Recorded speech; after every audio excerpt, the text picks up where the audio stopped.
Di India, sebelum seseorang menikah, mereka akan mengalami masa-masa dalam tanda kutip diintip. Terkadang bahkan tanpa mereka sadari, ada badan detektif pranikah di India yang menyediakan layanan penyelidik swasta. Ada juga pemeriksa ludah, mereka yang juga dikenal sebagai pendeteksi gangguan, menangkap dan mendenda warga yang membuang sampah atau meludah sembarangan di tempat umum. Satu profesi lain yang kemungkinan tidak bisa kamu temui di tempat lain adalah pembersih telinga. Proses mengeluarkan kotoran telinga membutuhkan sejumlah alat tradisional. Mereka tidak menggunakan cotton bud seperti yang biasa kita pakai. Alat mereka terdiri dari jarum baja, kapas, dan pinset. Ngeri! Pembersih telinga menggulung kapas di sekitar jarum baja sehingga terlihat mirip cotton bud. Lalu, telinga pelanggannya dibersihkan. Para pembersih telinga dapat ditemukan di tempat-tempat di pusat kota, di sekitar monumen, atau di pasar lokal. Saat ini, profesi mereka tergolong langka dan eksotis di India, meski dulunya sangat umum. Di sini, impianmu untuk meluncur di perosotan air dengan digaji mungkin bisa menjadi kenyataan. Profesi ini disebut penguji perosotan air, dan mereka ini harus mengecek apakah perosotan yang dicobanya aman dan seru. Biasanya, mereka bekerja di berbagai hotel dan menghabiskan sebagian besar waktunya di pesawat untuk bepergian dari satu resor ke resor lainnya. Ada satu desa yang warganya tidak memasang kunci di pintu. Tak satupun rumah punya kunci di sana. Bahkan, toilet umumnya tidak dilengkapi kunci ataupun pintu, cuma ada tirai. Waduh, mungkin kedengarannya agak mengkhawatirkan, tapi nyatanya ini adalah salah satu tempat teraman di India. Warga setempat cuma menyandarkan tongkat kayu ke pintu untuk mengusir anjing liar agar tidak masuk rumah. Satu-satunya kantor polisi yang ada di sana baru dibuka pada tahun 2015 dan masih belum ada laporan apa-apa. Bahkan bank di sana tidak punya kunci dan secara resmi menjadi satu-satunya bank di dunia yang tidak pernah dikunci. Saat penduduk setempat keluar kota, mereka tidak meminta tetangga untuk menjaga rumah mereka dan tidak takut meninggalkan barang berharga, uang, dan perhiasan tanpa repot-repot disembunyikan. Hidangan vegetarian lumayan populer di India. Antara 15-30% populasi warga India adalah vegetarian. Beberapa orang cenderung hanya makan ikan dan tidak pernah makan hewan darat. Banyak jaringan makanan besar yang terkenal akan kelezatan hidangan dagingnya, bahkan menyediakan menu vegetarian baru khusus untuk India.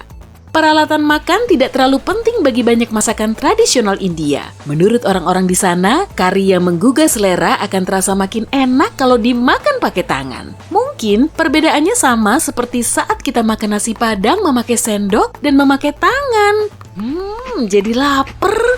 India juga punya banyak hidangan tradisional yang aneh, tapi ada satu makanan bernama... Oke, tolong baca sendiri saja ya. Sip, makanan ini terbuat dari kentang, bahan yang lumayan umum di makanan India. Bagian eksotisnya adalah kentang yang dipakai di hidangan ini sudah super tua, bahkan sudah busuk. Dan ada banyak bumbu tradisional di dalamnya. Ini baru lauknya ya, kamu masih harus memilih hidangan utamanya. Samosa adalah hidangan tradisional India lain yang terbuat dari kentang, cara masaknya digoreng, dan bentuknya mirip pangsit. Dan samosa ini tergolong sebagai lauk sekaligus hidangan utama. Kalau kamu suka gula, jangan lupa berterima kasih kepada India ya. Gula pertama kali diekstrasi dan dimurnikan di India sekitar 2.500 tahun lalu. Kemudian, orang Tiongkok mengadaptasi teknik ini dan baru menyebar ke seluruh dunia. Barang lain yang juga dibuat pertama kali oleh India adalah sampo. Sampo versi mula-mula dibuat dari herba kering, minyak ekstrak, dan air. Sabun beri dan sabun kacang tersebar luas di India. Jadi, komponen ini sangat cocok untuk formula sampo. Mungkin karena sampo inilah, sebagian besar orang India punya rambut yang indah dan gaya rambut super keren. Di India, kamu juga bisa potong rambut menggunakan api. Namun, teknik ini belum tersebar luas, hanya satu tukang cukur yang rutin melakukannya. Pertama, dia menaburkan bubuk yang mudah terbakar ke rambutmu, lalu menyulutnya dan membakar rambutmu. Saat rambut terbakar, sang penata rambut membentuk gaya rambut pesananmu dengan bantuan dua sisir. Menurutnya, api membantu membentuk gaya rambut dengan tepat. Dia juga mengklaim selalu kedatangan minimal 15 pelanggan setiap harinya untuk merasakan sensasi potongan rambut ini. Apa kamu penasaran ingin mencobanya? Kalau kamu suka pesta tradisional, silahkan kunjungi India kapanpun. Warga India punya sekitar 1.000 festival dan acara berbeda.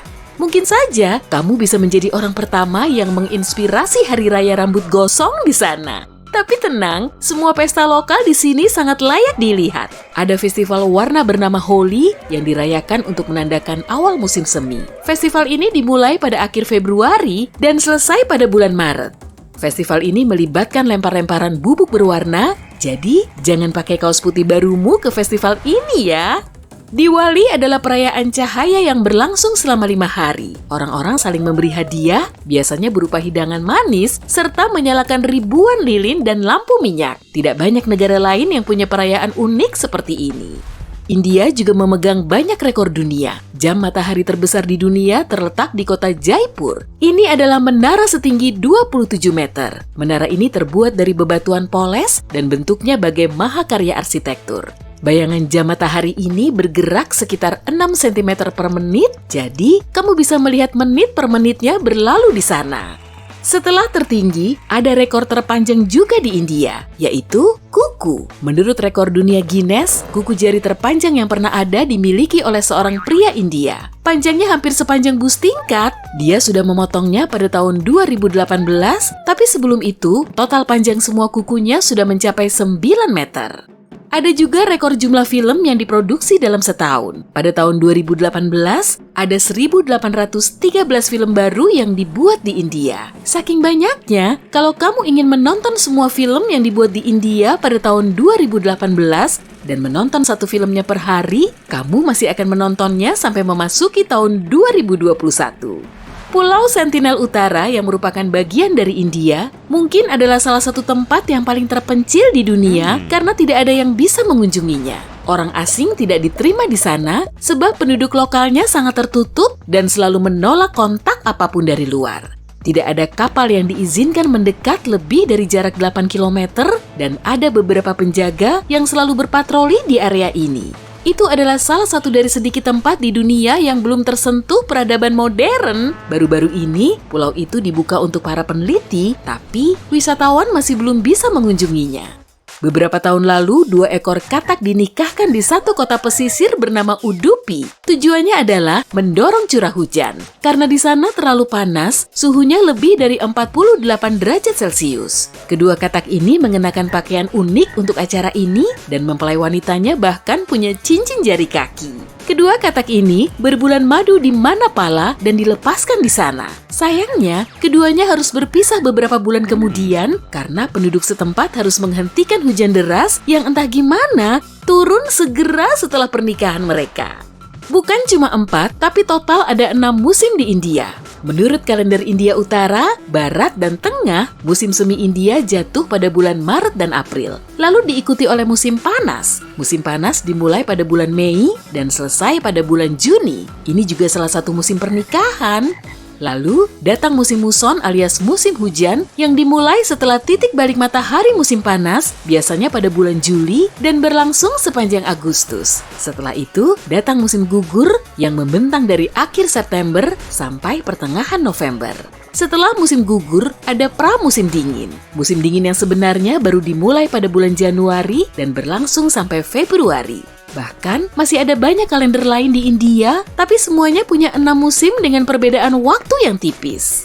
Ukuran patung persatuan sebenarnya 2 kali lebih tinggi dari patung Liberty, yaitu 182 meter. Patung ini baru dibuka untuk umum sekitar 2 tahun lalu, tepatnya tahun 2018. Patung itu terdiri dari 5 bagian, tapi hanya 3 bagian yang bisa diakses oleh pengunjung. Bagian pertama dimulai dari dasar patung yang berakhir di tulang kering. Zona ini terdiri dari 3 tingkat yang mencakup area pameran, taman, dan museum. Bagian kedua naik sampai paha sang patung, dan bagian ketiga dilengkapi tempat melihat pemandangan dari ketinggian 150 meter. Bagian keempat adalah area perawatan dan pengunjung tidak bisa naik ke sana. Terakhir, yang kelima terdiri dari bahu dan kepala. Dalam 11 hari pertama pembukaannya, hampir 130.000 wisatawan datang untuk melihat patung kolosal ini. Jumlah ini hampir sama dengan jumlah populasi kota Bukit Tinggi di Sumatera Barat. Apa warga Bukit Tinggi juga akan dibuat kagum oleh ketinggian patung ini?